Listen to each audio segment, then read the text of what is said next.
అనారోగ్యం, ఉద్యోగం, వ్యాపారం అప్పులతో బాధపడుతున్నారా? మీకోసమే మేనిఫెస్టింగ్ మిరాకిల్స్ 11 days ప్రోగ్రామ్. నమస్తే రమగారు. నమస్తే జయ. ఏదన్నా ఒక 4-5 ఎపిసోడ్లు వచ్చేలాగా ఒక స్టోరీ ఏదన్నా చెప్తారండి? ఒకరోజు రాజు చెప్దామా? వన్ డే కింగ్, ఇవి ఇలాంటి కథలు మనకు చాలా తెలుసు. అవునవును. ఇదేంటంటే అరేబియన్ నైట్స్ నుంచి వచ్చింది కదా. ఓకే. ఖలీఫా కథలు అని చెప్పుకున్నాం కదా మనం. ఖలీఫా కథ, ఆ ఖలీఫా కథల్లోనే ఇది కూడా ఒకటి అనమాట. ఈయన పేరేంటి, హారూన్ అల్ రషీద్. ఈయన ఖలీఫా ఉన్న రోజుల్లో ఒక అబూ అల్ హసన్ అని ఒక కుర్రాడు, హసన్ అని, వీడు ఒక బ్రహ్మచారి ఊళ్ళో ఉండేవాడు, వివాహం కాల. అయితే ఇతనంటే ఒక వింతైన వాడు అనమాట. వీడు రోజు ఏం చేసేవాడు, అమ్మ అతనే, తండ్రి లేడు. ఒక రోడ్డు మీద అలా వ్యాహ్యాలకి నడుచుకుంటూ పోయి ఊళ్ళోకి వచ్చేందుకు ఒక వంతెన ఉండేది. ఆ ఊర్లోకి రావడానికి బాగ్దాద్ నగరంలో ఆ చివరి వైపు నుంచునేవాడు. ఎవరైనా ఊళ్ళోకి వస్తున్న వాళ్ళల్లోంచి ఒక ఆయన్ని సెలెక్ట్ చేసుకునేవాడు అతిథిగా. తన ఇంటికి తీసుకుపోయేవాడు. శుభ్రంగా వాళ్ళకి బాగా తినిపించి రుచికరమైన పదార్థాలు మరి బాగా తాగిచ్చి తెల్లవారు పంపించేసేవాడు. తెల్లవారు వాళ్ళు రాత్రే వెళ్ళిపోయేవాళ్ళు. ఆతిథ్యం ఇచ్చేవాడు. ఓకే. ఒకసారి ఆతిథ్యం ఇచ్చిన వాడికి రెండోసారి ఆతిథ్యం ఇచ్చేవాడు కాదు. వాళ్ళు ఎవరో తెలియనట్టుగా కూడా మొహం పెట్టేవాడు. ఆ ఒకరోజు ఎంత మనసిచ్చి ఉండేవాడో వాళ్ళతోటి, ఎంతో ప్రేమగా అతిథుల్ని అత్యద్భుతంగా చూసుకునేవాడు. ఒకసారి ఆతిథ్యం ఇచ్చిన వాడికి రెండోసారి ఇవ్వడు. అది వాడి సిద్ధాంతం. ఓకే. అయితే ఏమైంది, ఆ కాలంలో ఖలీఫాట దేశాన్ని, ఊరిని చూసుకోవడానికి బాగ్దాద్ నగరం అంతా తిరిగేవాడు. నెలకు ఒక రోజో 2 రోజులో ఉంటుంది ఆ ప్రోగ్రాం. ఆయన ఒక బానిసని వెంట పెట్టుకుని ఏదో ఒక వర్తకుడి వేషమో, ఏదో సాలవాడి వేషమో, ఏదో ఒక వేషం వేసుకుని తిరుగుతూ ఉండేవాడు. ఓకే. ఆ రోజున ఏమైంది, మోసల్ వర్తకుడు, మోసల్ అనేది ఒక ఊరు, ఆ మోసల్ నుంచి వచ్చే వర్తకులు విశేషంగా బాగ్దాద్ నగరానికి వచ్చేవాళ్ళు. ఒక మోసల్ వర్తకుడు, ఆ మోసల్ నుంచి వచ్చే వాళ్ళ డ్రెస్సింగ్ అది వేరేగా ఉంటుంది. కొన్ని మనకు తెలుస్తాయి చూడు, కొన్ని ఉంటాయి. మరాఠీ వాళ్ళని మనం గుర్తుపడతాం, వాళ్ళ క్యాప్ పంచెలు వాటితో. అట్లా ఈ మోసల్ వర్తకుడి వేషంలో ఈయన ఖలీఫా వస్తున్నాడు ఊళ్ళోకి. వస్తుంటే ఇతను చూశాడు. ఆయన వెనకాల ఒక దీర్ఘకాయుడుగా ఉన్న ఒక బానిస కూడా సహాయంగా ఉన్నాడు. ఆయనతో పాటు, రాజుగారితో పాటు వచ్చాడనమాట, ఖలీఫాతో పాటు. ఇతను నమస్కారం అని పలకరించాడు. వ్యాపారం పని మీద వస్తున్నారా, ఈ ఊళ్ళో మీకు తెలిసిన వాళ్ళు ఎవరైనా ఉన్నారా అన్నాడు. ఎవరు లేరంటే రండి మా ఇంటికి రండి, ఆతిథ్యం ఇస్తానంటే. ఇతని గురించి ఆల్రెడీ ఖలీఫా కొంచెం వినున్నాడు. ఎవరో కుర్రాడు ఇలా పై ఊళ్ళ నుంచి వచ్చే వాళ్ళకి ఆతిథ్యం ఇస్తాడు, రోజు ఆతిథ్యం. అదేమిటో తెలుసుకుందాం అనిపించింది ఆయనకి. ఏంటంటే వింత విశేషాలు, విడ్డూరమైన విషయాలు తెలుసుకోవటం ఆయనకి ఇష్టం. పైగా తనకి పొట్టచెక్కలు అయ్యేలాగా నవ్వొచ్చే సంఘటనలు కావాలి ఆయనకి. ఖలీఫాకి అట్లాంటి సరదా విడ్డూరాలన్నీ తెలుసుకోవాలని ఉంటుంది. సరే, వీడి విడ్డూరం ఏమిటో తెలుసుకుందామని తన బానిసతో పాటుగా వీళ్ళింటికి వచ్చాడు. వస్తే అడిగాడు, నువ్వు ఎందుకు ఇట్లా ఆతిథ్యం ఇస్తావు? మరి ఒకరోజు చేసిన వాళ్ళకి రెండో రోజు చేయనండి అన్నాడు. మీరు ఇవాళే నా అతిథి, రేపు మీరెవరో నేనెవరో నాకు తెలుసని చెప్పినా నేను ఒప్పుకోను. ఖలీఫా ఆశ్చర్యపడి, అదేమిటి నువ్వు ఒకరోజు భోజనం పెట్టావు, తాగిచ్చావు, మాకు ఏదో మత్తు పదార్థం తాగాం, నువ్వు నేను స్నేహితులంగా? అవునండి, షార్ట్ ఫ్రెండ్షిప్, అదే నాకు ఇష్టం. ఎందుకు చెప్పు అని ఖలీఫా చాలా అతన్ని బలవంతం చేశాడు. చేస్తే ఏం చెప్పాడంటే, మా నాన్న చాలా సంపాదించాడండి, మనం ఈ పుట్టిన ముందుకు ప్రతిరోజు ఒక అతిథికి భోజనం పెట్టాలి, అది మా నియమం. ప్రతిరోజు ఎవరో ఒకళ్ళకి. నాకు బోళ్ళంతమంది స్నేహితులు ఉండేవాళ్ళు. అయితే మా నాన్న చాలా ఆస్తి ఇచ్చి మరణించాడు, నేను ఒక్కడనే పిల్లాడిని. మరేమోను బోళ్ళంత ఆస్తి ఉంది కదా అని కొంత సగం ఆస్తిని నేను వస్తు రూపంలోకి మార్చేశాను. పెద్ద ఇల్లు, ఇంట్లోకి సామాన్లు అన్నీ కొన్నా, ఇల్లంతా గ్రాండ్గా అలంకరించా. మిగిలిన డబ్బులన్నీ నేను డబ్బులుగా ఉంచుకుని స్నేహితులతో చాలా జల్సాలు చేశాను. చాలా సరదాగా రోజు కొత్త చోట్లకి వాళ్ళని తీసుకెళ్ళా, కొత్త ఆహార పదార్థాలు పెట్టించి అక్రమంగా నా డబ్బంతా అయిపోయింది. డబ్బు అయిపోయాక ఇంకా నా స్నేహితులు, నాతో పాటు తిన్న వాళ్ళంతా కూడా ఒక్కడు కూడా నాతో ఫ్రెండ్లీగా లేడు. నేను కనపడితే నా ఆతిథ్యం తీసుకోవడానికి కూడా వాళ్ళు నేను డబ్బు అడుగుతానేమోనని పారిపోవటం మొదలుపెట్టారు. చాలాసార్లు ఇలా అయ్యిందండి. నాకు అర్థమైంది, స్నేహాలు ఏవి సరైనవి కాదు. చిన్నప్పటి నుంచి నాతో స్నేహితులుగా ఉండి నేను పెట్టింది తిని, నేను ఎక్కడికి పిలిస్తే అక్కడికి వచ్చి ఎంజాయ్ చేసిన వాళ్ళు ఎవ్వరూ నా స్నేహాన్ని నిలబెట్టుకోలే. అందుకని ఈ సుదీర్ఘ స్నేహాల కంటే షార్ట్ ఫ్రెండ్షిప్స్, చిన్న స్నేహాలు మంచిదని నాకు అర్థమైంది. ఆ తర్వాత ఏదో వ్యాపారం చిన్నది చేసుకుంటున్నాను అనుకోండి, నా వ్యాపారం నేను చేసుకుంటున్నా, పెద్దది కాదు, డబ్బంతా పోగొట్టుకున్నా కదా, అందుకని నాకు ఆతిథ్యం ఇవ్వడం నా నియమం. మనకి ఇలాంటి కథలు చాలా కనపడతాయి. అవునవును. రోజు ఆతిథ్యం ఇస్తారు వాళ్ళు. అందుకని నేనేం చేస్తా, ఇక్కడ నుంచుని ఈ వర్తకులు వ్యాపారాలకి ఈ పై ఊరు వాళ్ళు వచ్చారు, వాళ్ళని పట్టుకెళ్తా, తోచినంతలో శుభ్రంగా పెడతా భోజనం. వాళ్ళు ఏదైనా మత్తు పదార్థం, వాళ్ళకి ఏ పానీయం ఇష్టమైతే ఆ పానీయం తాగిస్తా. బాగుంది. వాళ్ళ దారిని వాళ్ళు వెళ్ళిపోతారు. నేను మళ్ళీ వాళ్ళతో ఫ్రెండ్షిప్ చేయను. నాకు ఈ షార్ట్ టర్మ్ ఫ్రెండ్షిప్పే నాకు చాలా నచ్చింది. ఇది నా నియమం. బాగుందిగా. ఇల్లు చేరారు. అక్కడి నుంచి వాళ్ళ అమ్మ చక్కగా రుచికరమైన మంచి పదార్థాలు చాలా బాగా వండింది, బాతు మాంసాలు అవి ఇవి. కూర్చుని శుభ్రంగా తిన్నారు. ఈ దీర్ఘకాయుడిగా ఉన్న బానిసని కూడా మేపారు. వాడు పక్కన కూర్చుని ఉన్నాడు. అక్కడి నుంచి ఆయన అన్నాడు, వర్తకుడు, మోసాల వర్తకుడు రూపంలో ఉన్నాడు కదా ఖలీఫా, నువ్వు ఇంత బాగా భోజనం పెట్టావు, నీకేం కావాలో అడుగు. ఖలీఫాలాగా అడుగుతున్నాను అనుకోకు, ఖలీఫాని కాకపోయినా ఖలీఫా అంత వాడినే నేను. ఓకే, నీకు ఏది కావాలో అది నేను చేస్తా అంటే, అబ్బాయి నాకేం లేవండి అన్నాడు. ఆయన ఇంకా ఇంకా ఇంకా ఇంకా అడుగుతుంటే ఏమన్నాడు, నాకు కూడా ఒక కోరిక ఉందండి, ఒక పిచ్చి కోరిక అనుకోండి. ఖలీఫా కనుక కుదిరితే నన్ను ఒక్కరోజు ఖలీఫా చేయమని అడుగుతా. అప్పుడు ఏం చేస్తానంటే, ఇప్పుడు ఈ మొత్తం బాగ్దాద్ నగరాన్ని 4 భాగాలుగా విభజించారు. 4 భాగాలకి 4 అధిపతులు ఉంటారు, నగరాధిపతులు. 4 ముక్కలు చేశారు. ఒక్కో ముక్కకి ఒక నగరాధిపతి ఉంటాడు. మా ప్రాంతానికి వచ్చే నగరాధిపతి పరమ దుర్మార్గుడు. నగరాధిపతులు మంచివాళ్ళు అయితేనే నగరం బాగుంటుంది. వీడు ఏం చేస్తాడంటే, జనాల తాలూకు లూప్ హోల్స్ పట్టుకుంటాడు, వాళ్ళని బెదిరించి డబ్బు గుంచుతాడు. వీళ్ళ దగ్గర ఒక పేడిమూతి వాడు ఒకడు, ఇంకోడు 2 ఉన్నారు. వీళ్ళు ముగ్గురు కలిసి మర్యాదస్తులైన ఆడవాళ్ల విషయాలు బయట పెడతారు, వాళ్ళని బ్లాక్మెయిల్ చేస్తారు, ఇబ్బంది పెడుతున్నారు. ఓకే, మతాన్ని సీరియస్గా ఫాలో అయ్యే వాళ్ళని బాధ పెడతారు. నాకు గనక అవకాశం దొరికి నేను ఒక్కరోజు రాజు అయ్యానా, మా ఇంటికి నాకేం రూపాయి ఎక్కర్లా, రాజు అవ్వాలంతే. అయితే వీళ్ళ ముగ్గురిని కొరతే ఇస్తా, వాళ్ళ శవాల్ని కందకంలోకి ఈడిపిస్తా, అలా చేయాలనుంది నాకు. నేను రాజునైపోతే వీళ్ళంతు తేలుస్తా అని పక్కపక్క నవ్వాడు. నవ్వి, మీరు భలేవారు, నేను ఏదో చెప్పా, ఇంకా నయం, ఈ పిచ్చి ప్రేలాపన ఎవరికి చెప్పకండి అన్నాడు. అన్నాక ఇద్దరు కలిసి కూర్చుని ద్రాక్షారసం తాగటం మొదలుపెట్టారు. తాగుతుంటే ఏం చెప్పాడంటే, మీరు కనుక మెలకొచ్చి వెళ్దామనిపిస్తే వెళ్ళిపోండి బయటికి, మీ దారిని మీరు. వాకిలి తలుపు వేయటం మాత్రం మర్చిపోబోకండి, తలుపేసేసి వెళ్ళిపోండి, మీ బానిసని తీసుకుని మీ దారిని మీరు ఉన్నాడు. బానిస కనిపెట్టి కూర్చున్నాడు. ఖలీఫా తాగుతున్నారు, ఈ అబూ హసన్ కూడా తాగటం మొదలుపెట్టాడు. ఇద్దరు కలిసి తాగుతుంటే ఈయన ఏం చేశాడు, మధ్యలో అతను చూడకుండా అతని పానీయంలో ఒక మత్తు పదార్థం కలిపేశారు ఖలీఫా.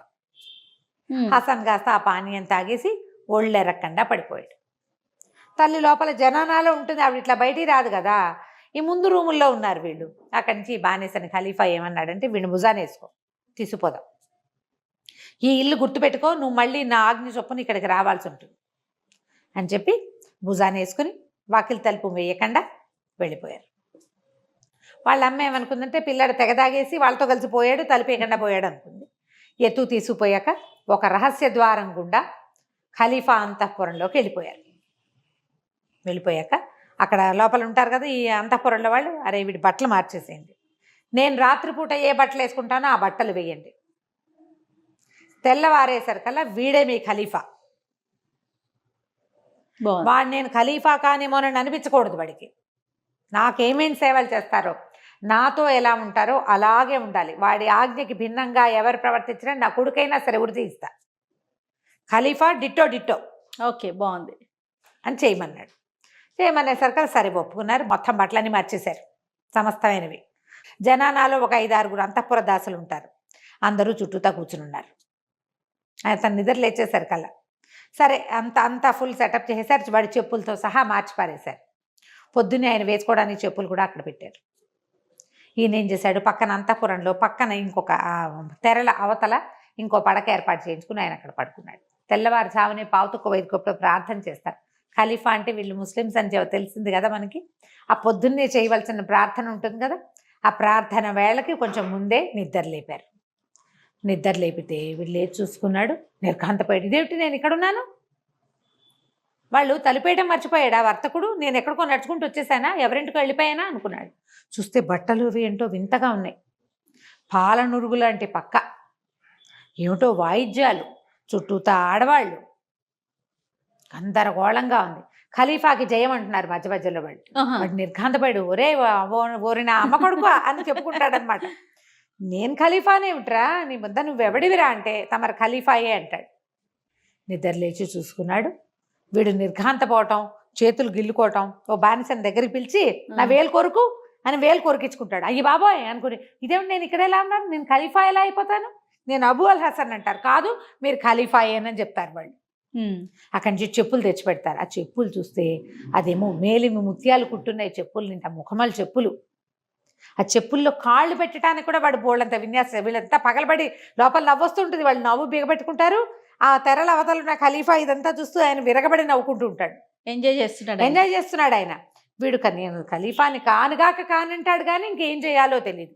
అక్కడి నుంచి జఫరు మస్రూఫో ఏదో తమాషా పేరు, మసూర్, వాళ్ళిద్దరు సార్. జఫర్ అని ఆయనేమో ఖలీఫా తాలూకు మంత్రి, మసూర్ ఏమో ఆయన కత్తి పుచ్చుకునే అంగరక్షక దళం మొదటివాడు అనమాట. ఆ కత్తి పుచ్చుకుంటాడు. వాళ్ళు కూడా వచ్చేస్తారు, సంగీతాలు పాడుతూ ఉంటారు. అంతా గందరగోళంగా నిద్ర లేపుతారు. ప్రార్థన సమయం అయిపోతుంది. ఎవరైనా పొద్దున్నే లేచి ప్రార్థన చేయవలసిందే. అవును. సరే లేవదీస్తారు, శుభ్రంగా స్నానం చేయిస్తారు. మంచి ఆ బట్టలు చూస్తే ఖలీఫా బట్టలు తెలిసిపోతున్నాయి, నువ్వు ప్రత్యేకమైన బట్టలు, చీనాంబరాలు. సరే బట్టలు వేసుకుంటాడు. ఖలీఫా ఎలా అయిపోయాను నేను, అబూ అల్ హసన్ నుంచి ఆ వర్తకుడు తలిపేయటం మర్చిపోతే నేను ఎక్కడికో నడిచొచ్చి ఈ స్వర్గంలోకి వచ్చేసాను అనుకుంటాడు. ఇతను ఏం చేశాడో మనం వచ్చే భాగంలో తెలుసుకుందాం. అబూ హసన్ అతన్ని ఖలీఫాని చేశారు.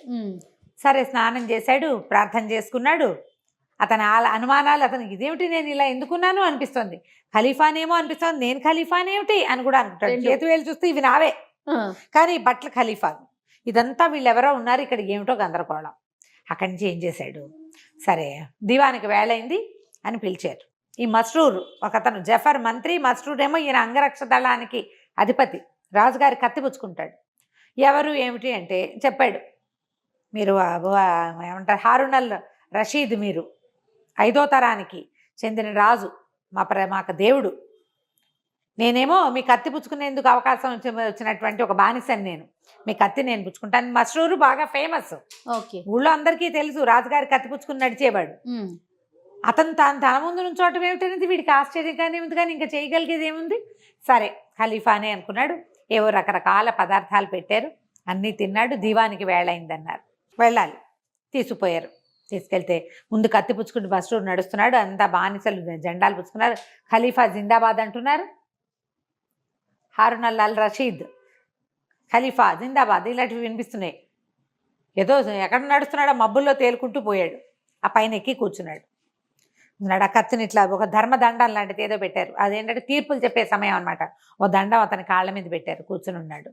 సరే వాళ్ళు ఒకళ్ళు అవి ఇవి చదవటం మొదలెట్టారు. అంటే కొత్త ఫర్మానాలు జారీ చేయాలి, ఆల్రెడీ ఏదైనా జరిగిన దాని మీద శిక్షలు వేయాలి. ఖలీఫా గారు వెనకాలే ఉన్నాడు పరదాల చాటు నుండి. వీడు చెప్పే తీర్పులు అవి చూసి ఆశ్చర్యపడి, వీడు చాలా తెలివైన వాడు, అటు తెలివి తక్కువవాడు, పిచ్చి నిర్ణయాలు కాదు. ఈ రోజున ఇతనే ఖలీఫా. ప్రజలకి అందరికీ ఇతని మొహం స్పష్టంగా కనపడదు. ఒక పెద్ద అంగరఖా వేస్తారు, ఒక నెత్తి మీద ఒక క్యాప్ పెడతారు, దాని మీద ఒక కుర్చీ ఇట్లా వేళ్లాడుతుంటుంది. మొహం బాగా తెలీదు. ఖలీఫా పొట్టైపోయాడు, పొడుగైపోయాడు, లావైపోయాడు, సన్నమైపోయాడు, ఆ డిఫరెన్స్ ఏం తెలియదు. చుట్టుపక్కలంతా జనం ఉంటారు. ఈయన ఎక్కి ఆ గద్దె మీద కూర్చుంటాడు. దూరం నుంచి చూసేటప్పుడు ఆ నగలు అలంకారంతో అలాగే కనపడతారు కదా. అవును. దాంతో ప్రజలు వచ్చిన వాళ్ళు కూడా ఎవ్వరూ మాట్లాడలేదు. ఆయనే ఖలీఫా కింద నడిపించేస్తుంది అనమాట. అక్కడి నుంచి చెప్పాడు. అహ్మద్ అని ఒకడిని పిలిచాడు. అతను ఎవరంటే ఈ మన నగర రక్షక దళం దాని హెడ్. నేను వెళ్ళి మన నగరంలో, బాగ్దాద్ నగరంలో ఫలానా పేటలో ఫలానా వీధిలో ఫలానా ఒకడు ఉంటాడు, వాడితో పాటు 2 ఉంటారు. ఒక బట్టతలవాడు, ఒక పేడు మూతివాడు, ఇవే పేర్లు ఉంటాయి ఆ పుస్తకంలో. వాళ్ళ పట్టుకో, వాళ్ళ ముగ్గురికి గుళ్ళు గీయించు, ఒంటి మీద తిరగా బొరలా కూర్చోబెట్టి, వాళ్ళు అంటే ముందుకు ముఖం కాకుండా వెనక వైపుకి ముఖం కూర్చోబెట్టి వాళ్ళ ముగ్గురిని ఊరేగిచ్చు, మెళ్ళలో చెప్పులు దండలేసి. తర్వాత వాళ్ళల్లో వాడిని పేటకు అధిపతి ఎవడైతే నగరాధిపతి ఉన్నాడో వాడిని కొరతేయచ్చు. వాడి శవాన్ని చచ్చిపోయాక, కొరతేసిన తర్వాత చచ్చిపోతాడు, చచ్చిపోయిన శవాన్ని మన దీంట్లోకి అగట్టలోకి తోసేయి. తర్వాత ఏమో 2 ఉన్నారు కదా, వాళ్ళకి తగిన శిక్ష విధించు. అక్కడి నుంచి చాటింపు వేయి నగరంలో. ఏమిటి, ఎవరైతే మర్యాదస్తులకి మర్యాదగా భంగం చేస్తారో, కులస్త్రీలకి చెడుపు చేస్తారో, ఇతరులని బాధిస్తారో వాళ్ళకి ఇదే శాస్తి. ఖలీఫా చేయమన్నాడు, ఇదే చేస్తాం. ఇక ముందు ఇదే జరుగుతుంది. ఎవరైనా వీళ్ళ మీద ఎవరి మీదైనా ఒక ఫిర్యాదు ఇచ్చి వీళ్ళు ఇలా ప్రవర్తిస్తారంటే వాళ్ళకి ఈ శిక్షలను అమలు చేయి, రాసుకో కాగితం అన్నాడు. ఆయన అహ్మద్ చూశాడు మస్రూర్ కేసు. మస్రూర్ తలుపాడు, రాసేసుకో ఖలీఫా చెప్తోందని రాసేశారు. అక్కడి నుంచి ఇంకోటి చెప్పాడు. ఇంకో కాసేపు ఆలోచించుకున్నాడు ఇతను, రషీదు కాదు మన హసన్.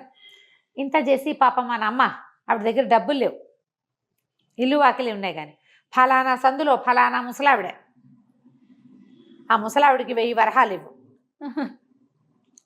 ఖలీఫా పంపించాడని చెప్పు. ఆవిడ కొడుకు ఇచ్చిన ఆతిథ్యానికి మెచ్చి ఖలీఫా పంపించాడని చెప్పు. సరే, దానికి కూడా మస్రూర్ సరే అన్నాడు. అహ్మద్ పంపించేశాడు. ఆ డబ్బులు వెళ్ళిపోయినాయి.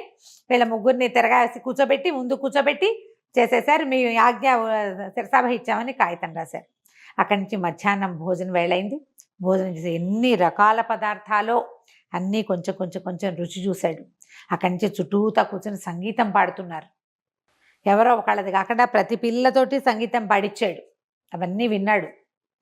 ఇదేదో ఒక అవకాశం వచ్చింది. చీకటి పడింది. ఇక నిద్ర వేళయింది. నిద్ర వేళవగా నేను బట్టలు మార్పిచ్చారు. బట్టలు మార్చుకున్నాడు. అక్కడి నుంచి జనాన మొత్తం అంతా వెళ్ళిపోయి 7 అంతఃపుర దాసులు రాజుగారితో గడపడానికి. రాజుకి మన ఖలీఫాకి జుబేదా అని రాణి ఉంది. అక్కడికి ఇతని పంపల. ఈ అంతఃపురం ఈ పడక గదిలోనే ఉంచారు. ఉంచి ఆ చుట్టుపక్కల అందరు దాసులు ఉన్నారు. ప్రతి వాళ్ళు ఒక టింగ్ టింగ్ అని వాయించారు. ఒకళ్ళు వాయించారు, ఒకళ్ళు పాడారు, ఒకళ్ళు డ్యాన్స్ చేశారు. తలా ఒక ఇది పట్టుకున్నారు, ఏమంటారు, తలా ఒక పానీయం పుచ్చుకున్నారు. వేరువేరువి అందరి దగ్గర నుంచి తలా కొంచెం పానీయము పుచ్చుకుని రుచి చూశాడు. అందరి సంగీతాలు విన్నాడు. నేను ఖలీఫాని అయిపోయాను అని అనుకుని చాలా గాఢంగా ఊపిరి పీలుస్తూ మెల్లిగా నిద్రకి ఉపక్రమించాడు. ఎప్పుడైతే నిద్రపోయాడో ఈ పదార్థాలు అన్నీ ఇతనికి పానీయాలు ఇచ్చారుగా, అందులో ఒక పానీయంలో మత్తుమందు కలిపేశారు. తాగేసి పడుకున్నాడు. అర్ధరాత్రి అవగానే ఖలీఫా మళ్ళీ ఉత్తర్వులు ఇచ్చారు. వీడి బట్టలు మార్చేయండి, వీడిని తీసిపోయి ఒక భారీ కాయుడైన బానేసి ఎత్తుకొచ్చాడు కదా, అరే తీసిపోయి ఆడ పడుకోబెట్టు, వాళ్ళ ఇంట్లో పడుకోబెట్టేసి రమ్మన్నాడు. వీడేం చేశాడు, అర్ధరాత్రి వెళ్ళి వాళ్ళ ఇంట్లో పడుకోబెట్టేసి వచ్చేసాడు. వచ్చేసరికల్లా ఇతనికి తెల్లవారింది. నిద్ర లేచాడు. పొద్దున్న ఎవరు నిద్ర లేపట్లేదు, సంగీతం లేదు, బట్టలు తన పాత గుడ్డలు, తన పాత మంచం, పాత పరుపు, ఇంట్లో బూజులు వెళ్ళాడుకుంటూ పిచ్చి ఇల్లు. లేదు చూసేసరికల్లా ఎవరక్కడ అన్నాడు. గన్నా నాకు పానీ అందేశారు. గన్నా లేదు, పొన్నా లేదు, అక్కడ నిర్ఘాంతపోయాడు. నేను ఖలీఫా అని అన్నాడు. వాళ్ళ అమ్మ వచ్చింది లోపలికి. ఎక్కడికి పోయి వచ్చి పడుకున్నావురా రాత్రి అంటుంది. నేను ఎక్కడికి పోవటం ఏంటి, నేను ఖలీఫా అల్ రషీద్ని చెప్తున్నాడు. ఆ పేరు హారూన్ అల్ రషీద్, నేను ఖలీఫా అని అన్నాడు.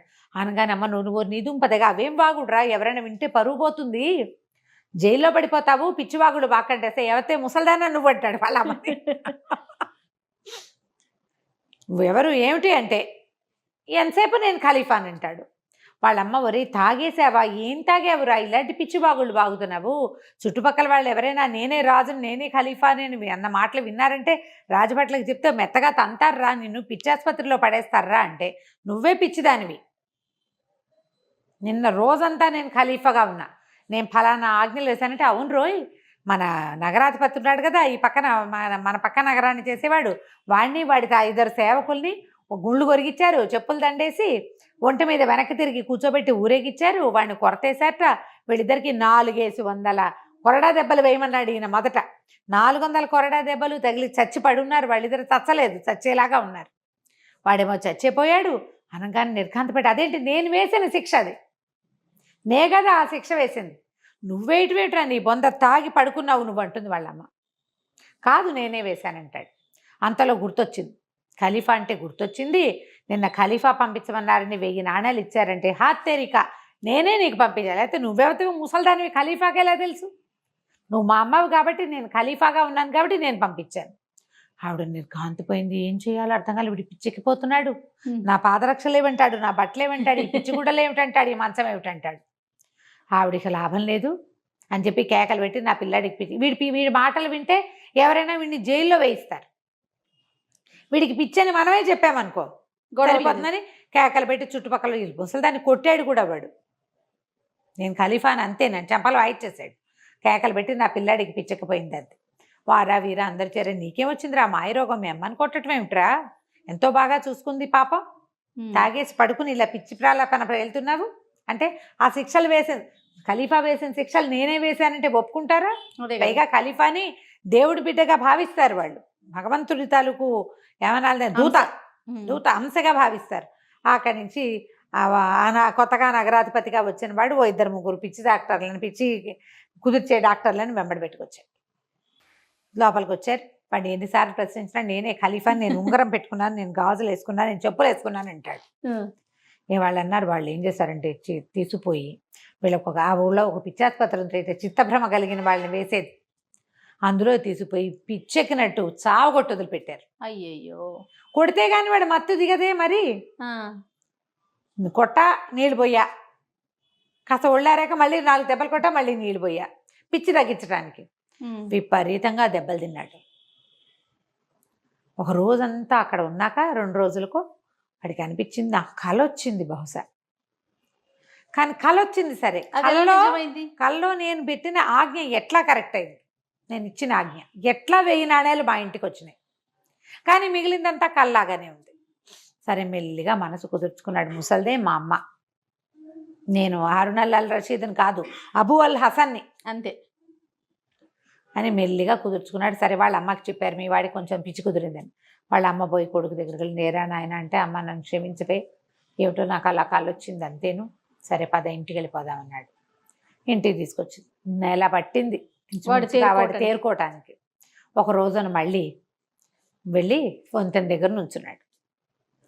వీడి కర్మానికి మళ్ళీ ఖలీఫా తిరిగే రోజు వచ్చింది. ఆయన తిరుగుతాడు కదా నెలకోసారి 2 సార్లు, ఆయన దూరం నుంచి వస్తున్నాడు. వస్తుంటే వీడు గుర్తుపట్టేశాడు. వీడు ఒకసారి ఆతిథ్యం ఇచ్చిన వాళ్ళని గుర్తుపడతాడు కదా, కానీ వాళ్ళ జోలికి వెళ్ళడు. ఆయనేమో వీడికేసే చూస్తున్నాడు, వీడు అట్టు చూస్తున్నాడు, ఇది చూస్తున్నాడు, ఇక్కడ చూస్తున్నాడు అనమాట. అయితే తెముడా బాగున్నావా అని పలకరించాడు. ఆయన సంతోషంగా పలకరించాడు. పలకరిస్తే ఎవరో నాకు తెలియదు అన్నాడు. అదేమిటి నాకు ఆతిథ్యం ఇచ్చితివి, మరి నీకు మనసులో కోరిక కూడా నాకు చెప్పావు కదా, ఖలీఫా కావాలనుకుంటున్నానని. అనంగానే విడిపోయిందమ్మా, వీడొచ్చిన రోజే నాకు ఇలా అయ్యింది. అర్థమైంది. తను తలుపేయకుండా వెళ్ళిపోయాడు. నేను ఎక్కడికో వెళ్ళిపోయా, వాకిలి తలుపేయలా, నేను ఎక్కడికో నడిచి వెళ్ళిపోయా, నాకేదో జరిగింది, వీళ్ళ వల్లే జరిగింది అని ఇంకా నేను ఆతిథ్యం ఇవ్వనన్నాడు. ఆయన బతిమలాడాడు ఖలీఫా. బతిమలాడి పదే అడిగాడు, కాదు నీ ఆతిథ్యం నాకెంతో నచ్చింది, నీతో స్నేహం నాకెంతో నచ్చింది, నేను చాలా సంతోషించాను, మీ ఇంట్లో తీసుకెళ్ళున్నానంటే నేను నిన్ను తీసుకెళ్ళిన తర్వాత నా పరిస్థితి ఏమైందో తెలుసా, నేను ఎందుకు అనుకున్నానో తెలీదు, నేను ఖలీఫా అయిపోయాను అనుకున్నాను, నా పిచ్చి పోగొట్టడానికి నన్ను ఎన్ని దెబ్బలు కొట్టారో తెలుసా అని చొక్కా అయితే చూపిస్తే ఖలీఫాకి చాలా కష్టం వేసి కంట్లో ఆయన అన్నిటికీ నవ్వు వస్తుంది, ఆయనకి దుఃఖం వచ్చింది. అయ్యో నేను చేసిన పని వల్ల వీడు ఇన్ని దెబ్బలు తిన్నాడే వృధాగా, నాకు అంత సంతోషాన్ని ఆనందాన్ని ఇచ్చాడు. పైగా వాడు చేసిన దివాన్లో ఆ రోజు చేసిన అన్ని ఫర్మానాలు చాలా మంచివి, వీడు తెలివైన వాడు, వీడికి ఈ పరిస్థితి రాకూడదు. చాలా బాధేసింది. బతిమిలాడాడు, నన్ను తీసుకెళ్ళవా, మీ ఇంటికి తీసుకెళ్ళవా అని బతిమిలాడితే తన అలవాటుకి భిన్నంగా తన వ్రతాన్ని వదిలిపెట్టుకుని ఆ మోసల వర్తకుడి వేషంలో ఉన్న ఖలీఫాని మళ్ళీ తన ఇంటికి తీసుకుపోయాడు. ఇంటికి తీసుకెళ్ళాడు. వాళ్ళమ్మ రుచికరమైన పదార్థాలు చేసి పెట్టింది, మళ్ళీ చక్కగా తిన్నారు. ఈయన మళ్ళీ ద్రాక్ష రసంలో మత్తుమందు కలిపేశాడు. కలిపేసేసి వాడికి ఇచ్చేసాడు. తాగేసి పడిపోయాడు. మళ్ళీ హసన్ పడిపోగానే ఈయన బానిసని వీడిని ఎత్తుకుని పదరా వెళ్దామన్నాడు. వాడిని తీసుకుపోయారు. తీసుకుని వెళ్ళారు. తీసుకెళ్ళి అంటే అప్పుడు చెప్పాడనమాట, నీకు పెళ్లి చేసుకోవాలని లేదా, అది లేదా ఇది లేదా అని అడిగాడు. ఎందుకు చేసుకోవాలని లేదు, పెళ్లి చేసుకోవాలని ఉంది, కాకపోతే ఏంటంటే నాకు ఇలా పిచ్చిగా వీళ్ళని చేసుకోవాలని లేదు, బాగా నాలాగానే మంచి ఊహలు, చక్కగా కవిత్వం, నాకేంటి తినడము, తాగటము, అతిథులతోటి కాలక్షేపం చేయటము, కవిత్వం రాసుకోవటము, సంగీతం వినటం అలాంటివి ఇష్టం.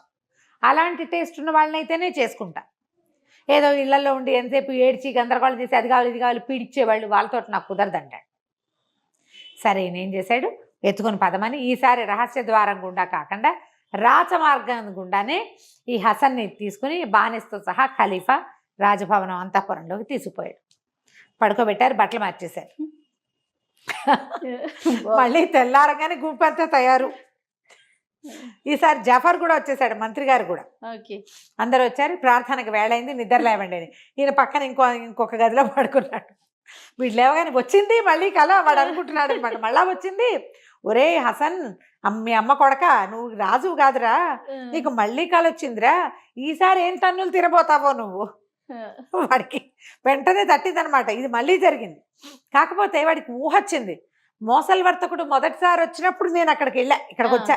మళ్ళీ ఆయన రెండోసారి వచ్చినప్పుడు వచ్చానంటే ఇక్కడ ఏదో ఉంది కనిపెట్టాడు, అర్థమైంది, ఊహించాడు.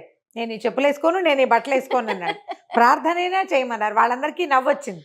చుట్టూతో 7 అమ్మాయిలు ఉన్నారు కదా, ఈ 7 అమ్మాయిల్లో ఒక అమ్మాయి గన్నా, వాడికి నచ్చింది. ఓహో. ఆ గన్నా చాలా బాగుంది, చక్కగా సంగీతం పాడుతుంది, దాని మొహం దాని కళ్ళు అన్నీ నచ్చినాయి. వాళ్ళందరూ ద్రాక్షారసం పోసిచ్చారు. పొద్దున్నే ద్రాక్షరసం దాగి స్నానం చేయాలన్నమాట.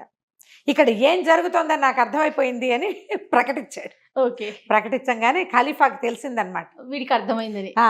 వాడు ఊహించేశాడు అని. సరే, అక్కడి నుంచి ఆయన బయటకు వచ్చి కావలించుకున్నాడు. నా వల్ల నువ్వు దెబ్బలు తిన్నావు, నిన్ను సంతోష పెట్టేందుకు ఏది కావాలంటే అది చేస్తాను నేను అన్నాడు. ఏం చేయమంటాడో మనం వచ్చే భాగంలో విందాం. హసన్కి తెలిసింది కదా ఇది జరిగింది అని.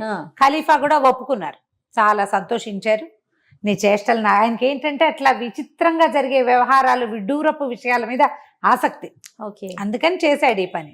అక్కడి నుంచి ఈ హసన్ని చక్కగా స్నానం చేయించారు. ముందు రోజు ఖలీఫా వేషంలో ఎలా చేయించారో అట్లా చక్కగా స్నానాలు చేయించి, మంచి మంచి బట్టలు తొడిగి, బాగా చక్కగా విందులు వినోదాలతో ఉన్న ట్రీట్మెంట్ మళ్ళీ ఉంది. ఈసారి ఖలీఫాగా లేదు, ఖలీఫా తమ్ముడుగా మాత్రమే తీసుకున్నారు. చక్కగా ఆడి పాడారు, ఆడపిల్లలంతా డాన్సులు చేశారు, గోళ్ళంతా విందు వినోదాలు కాలక్షేపం చేశారు. అయితే ఈయన ఏమన్నాడు, నీ దగ్గర డబ్బులు లేవు, నువ్వేం చేస్తావు, విందు వినోదాలు కాలక్షేపం చేసి రోజుకు ఒక అతిథికి ఆతిథ్యం ఇస్తావు, నెలకి 10,000 దినారాలు నీకు వచ్చేలాగా ఏర్పాటు చేస్తా. అబ్బా సూపర్. మీ ఇంటికి డబ్బులు వచ్చేస్తాయి, నువ్వు రోజు వచ్చి నన్ను ఆనందింపజేయి, కబుర్లు చెప్పు నాతోటి, ఓకే, నీ ఆతిథ్యాలు వ్యవహారాలు నువ్వు చేసుకో అని చెప్పాడు. చెప్పి దాంతో పాటు ఏం చేశాడంటే, ఆవిడ అంతఃపురంలో కూడా తిరగచ్చు. రాణి జుబేదా ఆయన ఆవిడ పేరు, మహారాణి పేరు. ఆ జుబేదా మందిరంలో కూడా ఈ హసను యథేచ్ఛగా లోపలికి వెళ్ళిపోయేవాడు. ఓకే. శుభ్రంగా అన్ని చోట్లకి తిరిగేవాడు, వాళ్ళతో వీళ్ళతో కబుర్లు చెప్పుకునేవాడు, ఎవరి దగ్గర ఏదో ఒకటి సరదా కోతి వేషాలు వేసేవాడు. ఖలీఫా దగ్గర ఆయనతో పాటు సభకి దివాన్కి వెళ్ళేవాడు. ఆ రాణి దగ్గర రాణి కలిసినప్పుడు, ఖలీఫా జుబేదా కలిసినప్పుడు కూడా హాయిగా వాళ్ళ దగ్గరికి వెళ్ళిపోయి కబుర్లు చెప్పేవాడు. అసలు ఎంత స్వతంత్రంగానో ఉండేవాడు, డబ్బులు వచ్చేస్తున్నాయి, హాయిమని ఉన్నాడు. అయితే ఏమైంది, ఓసారి జుబేదా ఏమందంటే, రాణిగారు కుర్రాడు బ్రహ్మచారి, వాడికి ఇంకా పెళ్లి కాలేదు, వాళ్ళ అమ్మ ముసలిది, వాడికి ఇంటికి ఆడదిక్కు ఒకటి కావాలి కదా, మరి ఆలోచించి వాడికి ఒక పెళ్లి చెయ్యి అని రాజుగారికి చెప్పింది. ఈయన అన్నాడు, నవ్వును, నేను ఇదివరకు మాట్లాడినప్పుడు నీకు చక్కటి పెళ్ళని చూసి పెళ్లి చేస్తానన్నాను, సరే పెళ్లి చేద్దాం అనుకుని ఏమనుకున్నారు, ఈ తమ దగ్గర బోళ్ళంతమంది బానిసలు ఉంటారు. ఈ బానిసలు అంటే వీళ్ళు పనిచేసేవాళ్ళు అని కాదు, వీళ్ళు కొంటారు. ఓకే. అప్పట్లో ఏమిటో ఈ కథల్లో అన్ని బానిసలు కొనడాలు కథలు బాగా కనపడతాయి. ఆడబానిస పనులు చేసే బానిసలు ఉంటారు, సహాయంగా ఊరికే పక్కన ఉండేవాళ్ళు, తోడు ఉండేవాళ్ళు, వాళ్ళ వెనకాల పడి ఉండటమే అనమాట. వీళ్ళు పెళ్ళిళ్ళు అవి కూడా చేసేస్తారు. బానిసకి పెళ్లి చేస్తే తన మొగుడు కూడా ఇంకో రకం. వీళ్ళ దగ్గర ఉన్న సైనికులు ఎవరికైనా చేస్తే ఈ బానిసని వాడికి ఇచ్చేసి సంతోషంగా ఇచ్చేసేవాళ్ళు. ఇక అమ్మాయి వీళ్ళ దగ్గరికి రావక్కర్లేదు, దాని కాపురం అది చేసుకోవచ్చు. అట్లాంటి కథలు బోల్డ్ కనపడతాయి. ఓకే. అయితే ఈ బోల్డ్ అంతమంది బానిస పిల్లలు ఉన్నారు, అందరూ ఆడపిల్లలు అందమైన వాళ్ళు. వీడికి ఎవరికైనా నచ్చితే ఆ పిల్లనిచ్చి వాడికి పెళ్లి చేద్దాం అని ఆలోచించారు. ఇవి వాళ్ళ సొంత జాతుల్లో కూడా వాళ్ళు కూడా ఉంటారు ఈ బానిసలుగా. తల్లిదండ్రి పెంచలేక అమ్మేసుకున్నవి, పిల్లల్ని ఎక్కడి నుంచైనా ఎత్తుకొచ్చేసి అమ్మేసేవాళ్ళు, అలాంటివి కనిపిస్తాయి. అవి ఈ కథల్లో చాలా ఉంటాయి. మా నాన్నకి 14 మంది పిల్లలు, అందులో మమ్మల్ని 5గురు నమ్మేశాడు, అలాంటి కథలు కూడా కొన్ని కనిపిస్తాయి.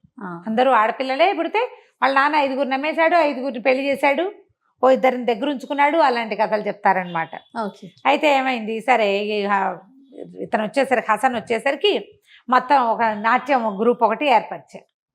ఏర్పరిస్తే అంతా కూర్చొని కబుర్లు చెప్పుకుంటుంటే అడిగాడు రాజు, ఖలీఫా అడిగాడు అనమాట, ఏరా అబ్బాయి పెళ్లి చేసుకుంటావా నువ్వంటే, ఎందుకు చేసుకోనండి, పెళ్లి చేసుకుంటాను అన్నాడు. ఎట్లాంటి పిల్ల కావాలరా నీకు, అందమైన పిల్ల కావాలంటే అది అందమైనదే కాదండి, నాకు హాయిగా తింటాం చక్కగా రుచికరంగా, చక్కటి ద్రాక్ష సవం తాగటం, విందు వినోదాలతో కాలక్షేపం చేయటం, ఆ తర్వాత అతిథి పూజ, తర్వాత కవిత్వం, చక్కగా సంగీతం విని కవిత్వాలు రాసుకుని ఒక కొత్త పాట కట్టి దానికి మ్యూజిక్ చేయించి అవంటే ఇష్టం. ఇలా ఇష్టం ఉన్న పిల్లని ఎవరినైనా చేసుకుంటా. రిక్వైర్మెంట్స్ అయితే చాలానే ఉన్నాయి. అంతేగాని ఇళ్లలో ఉండి ఎంతసేపు అది తీసుకురా ఇది తీసుకురా, పప్పు కావాలి ఉప్పు కావాలి నగలు కావాలి నాణ్యాలు కావాలి, ఈ వ్యవహారం పడదండి మనకి. అలా వాళ్ళు కాదు, ఇలా వాళ్ళు కావాలి. ఇద్దరు సరదాగా కాలక్షేపం చేసే వాళ్ళు కావాలి. ఉన్నదాంతోటే ఉంటాం. అదేదో కావాలి ఇదేదో కావాలి అనకూడదు. పిల్లలు కావాలి వెంటనే పిల్లలకి అంటూ ఉండాలి, అది కూడా పనికిరాదు. ఓహో, ఒక మన జాతిలో పుట్టినవాడు ఎన్నిసార్లు నమాజ్ చేయాలో అన్నిసార్లు నమాజ్ చేసుకోవాలి, అది నియమం. అతిథిని పూజించాలి, అది నియమం. దానం చేయాలి, నియమం. ఆ 3 నియమాలు తప్పకుండా ఇలా సరదాగా ఉండాలి అనేసరికల్లా సరే ఈయన అన్నాడు, ఈ పిల్లల్లో ఎవరినైనా ఒక పిల్లని చేసుకుంటావా, అలాంటి పిల్ల ఎవరైనా ఉందా జుబేదా అని అడిగాడు. లేకేమి 5-6 ఉన్నారని ఒక 5-6 పిలిచింది, పేర్లు పెట్టి గన్నా జన్నా బొన్నా అలా పిలిచింది. వరుసగా ఒక 5 ఆడపిల్లలు వచ్చారు. వీళ్ళు 5 సంగీతం వచ్చు, కవిత్వం వచ్చు, బుద్ధిమంతులు, చక్కగా నమాజ్ చేసుకుంటారు అని చెప్పేసరికల్లా ఆ 5 ఆ గన్నా ఒకటి ఉంది, వీటికి ఇష్టం అమ్మాయి అంటే. ఆ పిల్ల బాగుంటుంది కానీ ఆ పేరు చెప్పలా. గన్నా కావాలని అడిగితే ఖలీఫా ఆయనకి ఎప్పుడు తిక్క తీరుతుందో తెలీదు, ఎందుకు వచ్చింది. అయితే ఆయన ఏమన్నాడు, సరే ఒక్కొక్క పిల్లకేసి చూసి ఇది బాగుందా ఇది బాగుందా ఇది బాగుందా అని అడిగాడు. ఆ గన్నాన్ని చూసేటప్పుడు వీడి మొహం వెలిగింది. ఆయనకి పట్టుకున్నాడు. భార్యాభర్త ఇద్దరు గమనించారు. ఏమే గన్నా వీడిని పెళ్లి చేసుకుంటే మీరు ఇస్తామంటే ఇవ్వండి అని చెప్పింది. సరే బాగానే రాణిగారు సంతోషించింది. అయితే పిల్లాడు మీవాడు, పిల్ల మాది, నువ్వు నేను ఎంకలు పోయాం అని చాలా సంతోషం. వాళ్ళకి అట్లాంటి సరదా అనమాట. అదేలే. ఆవిడ దగ్గర ఉండే ఆంతరంగిక సేవకురాళ్లలో ఈ అమ్మాయి ఉంది. ఖలీఫా దగ్గర పొద్దునే ఉదయకాల సేవకి వెళ్తుంది, తర్వాత ఈవిడ దగ్గర ఉంటుంది. సరే అక్కడి నుంచి ఆనందం పట్టలేక చక్కగా ఈ పిల్లని పెళ్లి చేసుకో అని చెప్పేసి అప్పటికప్పుడు ఎవరినో పిలిపించి ఏదో చదివిస్తారు కదా, చదివించి మొత్తానికి పెళ్ళి అయింది అనిపించారు. అక్కడి నుంచి ప్రతి నెల 10,000 దినారాలు వాళ్ళ ఇంటికి వెళ్ళిపోతాయి. బాగుంది. ఈ డబ్బులు పుచ్చుకుని చక్కగా ఆ పూట ఇచ్చిన పెళ్లిలో ఇచ్చిన బహుమతులన్నీ పుచ్చుకుని 2-3 రోజులు అక్కడే స్వీట్లు హాట్లు తింటూ మందిరంలోనే కాలక్షేపం చేసి ఖలీఫా భవనంలోనే తర్వాత వాళ్ళ ఇంటికి పోయారు. ఇక ఏముంది, డబ్బులు వస్తున్నాయి, వండుకుంటారు, తింటారు, తాగుతారు, తిరుగుతారు, డాన్సులు గీన్సులు చేసుకుంటారు, వచ్చిన వాళ్ళకు వండి పెడతారు. రోజులు గడిచిపోతున్నాయి, ఆనందంగా కాలక్షేపం చేస్తున్నారు, ఎంజాయ్ చేస్తున్నారు. క్రమంగా ఏమైందంటే అలా మొదట్లో ఈ సరదాలు ఉంటాయి. తర్వాత ఏమవుతుంది, కొంచెం మొనాటనీ మొదలవుతుంది. ఖలీఫాకి ఏవో వేరే ఇబ్బందులు వచ్చినాయి. ఆయన వీళ్ళ సంగతి మర్చిపోయాడు. వీళ్ళకి వచ్చిన డబ్బులే తప్పిస్తే రావాల్సిన డబ్బులు రావడం ఆగిపోయింది. డబ్బులు రాలా, ఏదో ఉన్నవే మనవే అట్లా వాడుకుంటూ ఉండేవాళ్ళు. కొంతకాలానికి డబ్బులు అయిపోయినాయి. అయ్యో, అయిపోయేసరికల్లా ఇక ఏదో కాలక్షేపం చేసేవాళ్ళు, ఎట్లా కొట్లా ఉన్నవి మనవేవో పాతవి అమ్ముకునేవాళ్ళు. క్రమంగా ఏమీ అమ్మడానికి మిగల. మొగుడు పెళ్ళాం ఇద్దరే మిగిలారు. అబు అలీ హసన్ ఏదో వాడి పేరు, హసను, ఆ అమ్మాయి గన్నా. ఒకరోజు సాయంత్రం చెప్పాడు, గన్నా మన దగ్గర డబ్బులన్నీ అయిపోయినాయి, మనకు వేరే దారి ఏం లేదు, వెళ్ళి అడుగుదామా అంది. అడిగితే ఏమంటారో మనకు తెలీదు. ఆయన ఇచ్చిన నాళ్ళు పుచ్చుకోవాలి, మనం ఇవ్వట్లేదు, ఇప్పుడు అడగలేము, ఇంకేముంది మనకి దారి, చచ్చిపోదామంది. అయ్యో రామ, చచ్చిపోదాం అన్నాడు హసనే. ఇంకేముంది దారి ఇప్పుడు, మనకి డబ్బులు వచ్చే దారి లేవు, ఉద్యోగాలు లేవు, వ్యాపారాలు లేవు, వ్యవసాయం లేదు. వాళ్ళు ఇచ్చిన డబ్బులు ఇచ్చినట్టు తినేసాము, తాగేసాము, తిరిగేసేసారు అంతే. మనమేం కొని పెట్టుకోలేదు. ఆస్తులు పాస్తులు ఏర్పరిచి పెట్టుకుంటే వాటిని అమ్ముకుంటే డబ్బు వస్తుంది, పొలం అనుకుంటే వ్యవసాయం చేస్తే డబ్బు వస్తుంది, వ్యాపారం మొదలు పెడితే వ్యాపారంలో డబ్బు వస్తుంది. తినేస్తే ఏమొస్తుంది, ఏమి రాదు కదా. మరి ఇంకేం చేద్దాం, చచ్చిపోదామంటే ఈ అమ్మాయి ఏంది, కావాలంటే నువ్వు చచ్చిపో, నేను మాత్రం చచ్చిపోను, నాకు చచ్చిపోవడం అంటే భయం అనేసరికల్లా ఇద్దరు నెత్తి మీద చేతులు పెట్టి కూర్చున్నారు. ఏం చేయాలి. సడన్గా ఒకటి తట్టింది హసన్కి. ఇద్దరం చచ్చిపోదామే అన్నాడు. అనేసరికల్లా ఊరు నీ కడుపుడక, నీతో పాటు నన్ను కూడా చంపాలని చూస్తున్నావు, నువ్వు పోతే పో, 4 ఏడుపులు ఏడ్చి నేను పోయి మళ్ళీ జనాలలో చేరిపోతా రాజుగారి దగ్గర.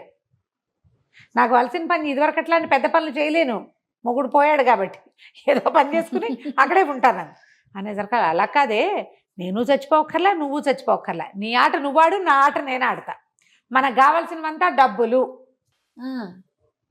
మనకు కావాల్సినవి డబ్బులకి ఏమీ లేదు, ఈజీ మెథడ్ నేను చెప్తానని దాని చెవులు కొరికాడు. ఇద్దరు ఆలోచించుకున్నారు, ఇది చాలా బాగుంది. అక్కడి నుంచి ఏం చేసింది, భర్తను పడుకోబెట్టేసింది. మక్కా వైపుకి కాళ్ళు పెట్టి పడుకోబెడతారు, అలాంటిది ఏదో ఒక వాక్యం ఉంది, నాకు గుర్తు రావట్లేదు, కానీ అలాంటిదే. చనిపోయిన వాళ్ళు ఎటు దిక్కు పడుకోబెట్టాలో ఆ దిక్కును పడుకోబెట్టారు. ఓకే. అక్కడి నుంచి వీళ్ళు చనిపోయిన వాళ్ళ మీద చుట్టడానికి ఒక ప్రత్యేక వస్త్రం ఒకటి ఉంటుందిట, ఆ వస్త్రంలో చుట్టింది వాడిని. చుట్టేసి అక్కడి నుంచి నెత్తి నోరు బాదుకుంటూ రాణి జుబేదా దగ్గరికి వెళ్ళిపోయింది.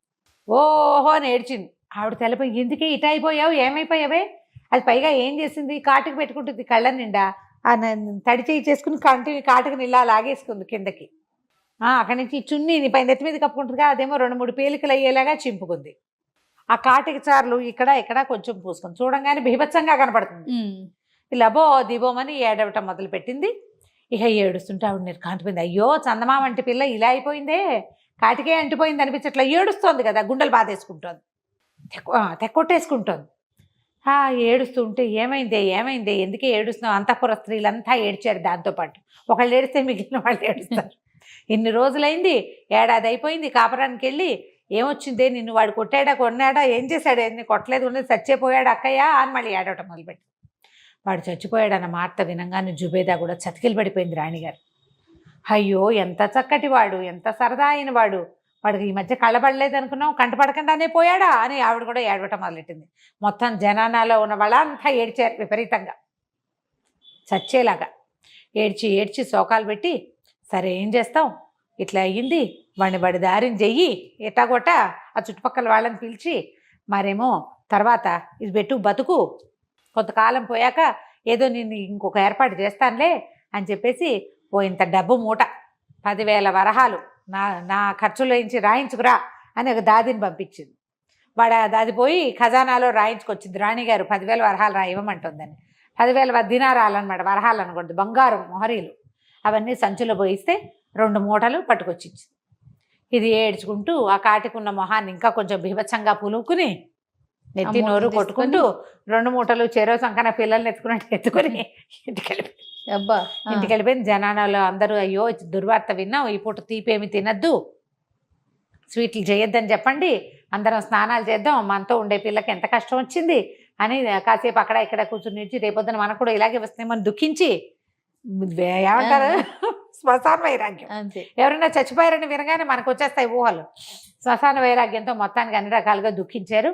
అది పోయింది. ఇంటికి లేచి పరిగెత్తుకుంటూ లోపలికి వెళ్ళిపోయింది. ఓ హసన్ మొగడా, లేరా నాయనా, ఇదిగో వచ్చేసినాయి డబ్బులు అనగానే, దీంతో సరిపెట్టుకుంటే ఎట్లా, కొంచెం జాగ్రత్తగా వాడుకుందాం, నువ్వు ఓ పని చెయ్యి అని చెప్పి ఈసారి దాన్ని పడుకోబెట్టాడు భార్యని.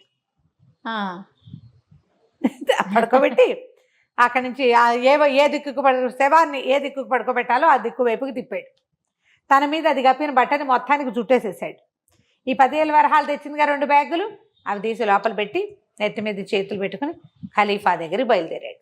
ఏం జరిగిందో వచ్చే భాగంలో చూద్దాం. అసలు వాడి తెలివి చూడండి, ఒకళ్ళేమో భర్త దగ్గరికి, ఒకళ్ళేమో భార్య దగ్గరికి. ఎందుకంటే వీళ్ళు ఒక ఇంట్లో ఉండరు, ఆయన మందిరం వేరు, ఆవిడ మందిరం వేరు. చెప్పుకోరు రమ్మగారు కలిసినప్పుడు, ఎప్పుడో చెప్తారు. ఆ లోపల మన పబ్బం గడిచిపోతుంది కదా, మన పబ్బం గడిచిపోతుందిగా. అంతే.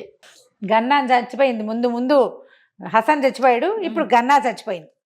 వీడు ఏం చేశాడు, భార్యని దక్షిణ దిక్కు వైపు తలకాయ పెట్టి అలా పడుకోబెట్టేసి ఆ బట్టను దానికి చుట్టేసి తీసుకెళ్ళాడు. అక్కడి నుంచి తీసుకెళ్ళాల, ఇంట్లో ఎవరైనా వచ్చి చూస్తే చచ్చిపోయిందని సాక్ష్యానికి. ఓహోహో, సాక్ష్యం కోసం అక్కడి నుంచి వంటింటికి వెళ్ళి 2-3 ఉల్లిపాయలు ఉంటే ఉల్లిపాయలు కసకస్ కోసి ఆ రసం వల్ల కళ్ళలోంచి నీళ్లు గారుతుండగా జుట్టు అడ్డదిడ్డంగా పీక్కుని, మెళ్ళ ఉండాల్సిన పూసల పేరుని సగం తెంపేసుకుని, చొక్కా అడ్డదిడ్డంగా లాక్కుని, తర్వాత వాళ్ళ ఆవిడవే కాటిక మరకలు 2 జుబ్బాకి పూసుకుని నానా గందరగోళం చేసి మొత్తానికి ఆడాళ్ళు అయితే ఏడుపు కొట్టు మొహాలు కనపడతాయి, మొగాళ్ళ మొహాలు ఎలా కనపడతాయి.